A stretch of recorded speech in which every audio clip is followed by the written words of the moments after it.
जय सिया राम। आज एक बहुत जीवन से संबंधित आवश्यक विषय। हम सब लोग सोचते कुछ और हैं, होता कुछ और है।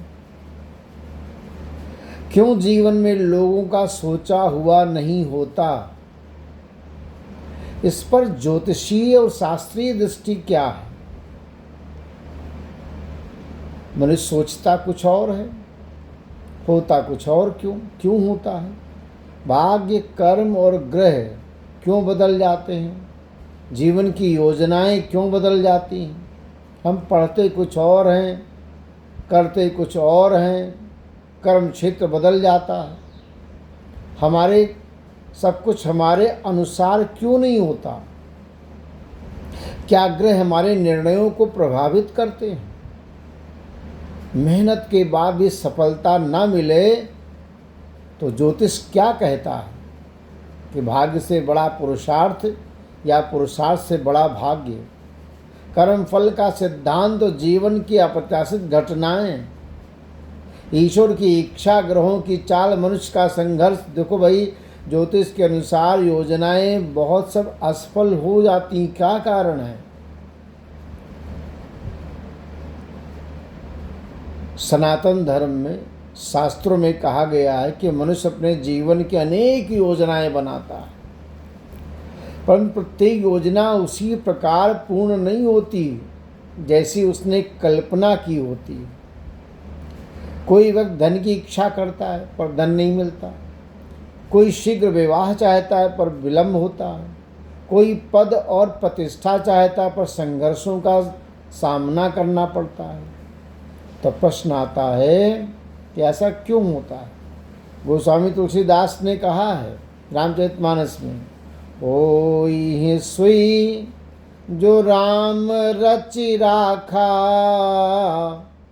को करि तर्क बढ़ावे शाखा। ईश्वर ने जो नियत कर रखा है वही होता है। मनुष्य का तर्क, कल्पना उसके आगे सीमित हो जाते हैं।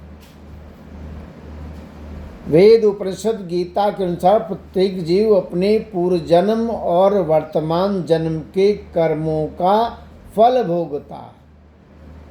मनुष्य वर्तमान में जो परिस्थिति देखता है वह केवल इस जन्म के कर्मों का परिणाम नहीं है, बल्कि अनेक जन्मों के संचित कर्मों का प्रभाव भी उसमें जुड़ा हुआ रहता है। भगवत गीता में भगवान कृष्ण कहते हैं, कर्मण्येवाधिकारस्ते मा फलेषु कदाचन। मनुष्य का अधिकार कर्म पर है, फल पर नहीं है। फल का निर्धारण ईश्वर और कर्म फल के नियम के अनुसार होता है। अच्छा, इसमें ज्योतिष क्या कहता है? जन्म कुंडली में ग्रह व्यक्ति के प्रारब्ध कर्मों का संकेत देते हैं। ग्रह सुख दुख के निर्माता नहीं है, बल्कि कर्म फल के सूचक हैं। दशा गोचर का प्रभाव कई बार व्यक्ति की योग्यता उत्तम तो होती है, परंतु ग्रह दशा अनुकूल नहीं होती। ऐसे समय में प्रयासों के बावजूद अपेक्षित सफलता नहीं मिलती।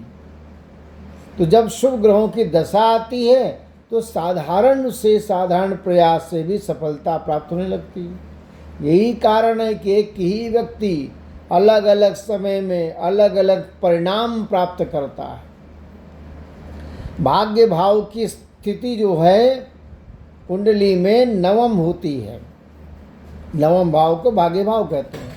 यदि नवम भाव उसका स्वामी कहीं पीड़ित है तो व्यक्ति को अधिक परिश्रम करना पड़ता है। वही शुभ स्थित होने पर कार्य बड़ी सरलता से सिद्ध हो जाते हैं। दसम भाव कर्म और उपलब्धियों का प्रतिनिधित्व करता है। यदि ये भाव बलवान है तो व्यक्ति बाधाओं के बावजूद भी सफलता प्राप्त कर लेता है। मनुष्य सीमित बुद्धि से वर्तमान को देखता है, जबकि ईश्वर भूत, वर्तमान, भविष्य तीनों को देखते हैं। कई बार झुकटना हमें दुखद लगती है, वही भविष्य में कल्याणकारी सिद्ध हो जाती है। महाभारत में पांडवों का वनवास तत्कालीन दृष्टि से दुखद तो था, पर उसी से उन्हें धर्म युद्ध की विजय का अधिकारी बनाया। तो क्या पुरुषार्थ व्यर्थ है? नहीं। शास्त्र कभी भी अकर्मण्यता का समर्थन नहीं करते। ये सब कुछ भाग्य ही होता तो गीता में कर्मयोग का उपदेश भगवान नहीं देते।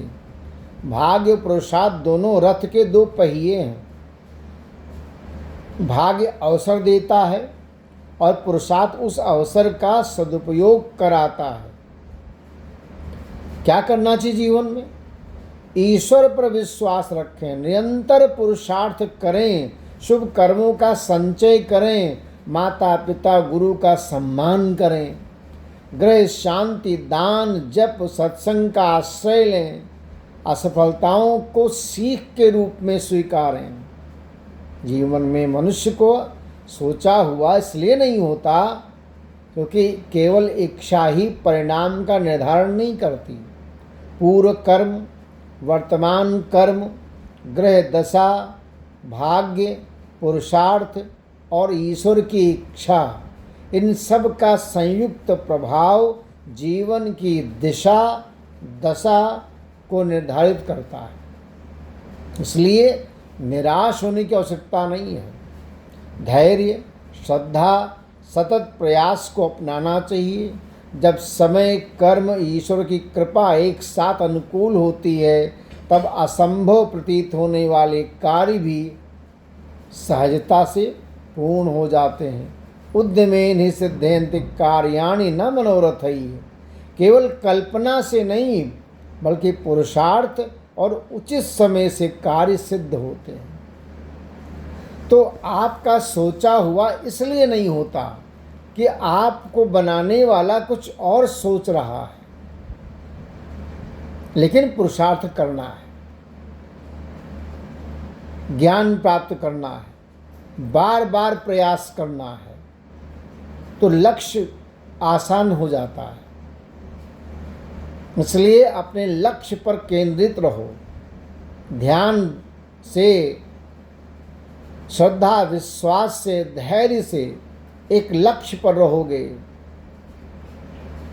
तो निश्चित रूप से सफलता मिलती है। हम लोग कुछ रोज रोज पता नहीं कितना सोचते हैं, क्या क्या सोचते रहते हैं। अगर लक्ष्य एक होगा, एक सोच होगी, बार बार प्रयास करोगे तो निश्चित रूप से आपको सुपंथ मिल गया तो लक्ष्य मिल जाता है।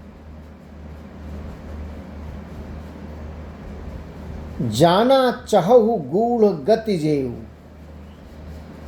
अगर वास्तव में गूढ़ जानना चाहते हो तो उस लक्ष्य पर जाना होगा, कर्म करना ही होगा। बिना कर्म किए कोई जीव रह नहीं पाता।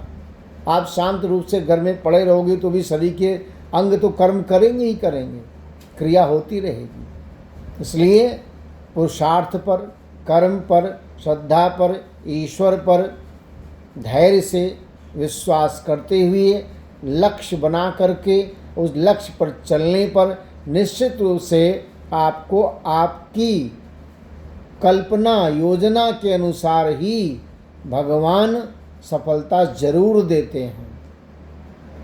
तो आपको हमारा ये वीडियो अगर अच्छा लगा तो आप सब्सक्राइब करिए, लाइक करिए और लोगों तक पहुंचाइए, जिससे लोग समझें कि धैर्य में ही सफलता है। निष्ठा और लगन से, विश्वास से कर्म करने पर सफलता मिलती है। जय सिया राम।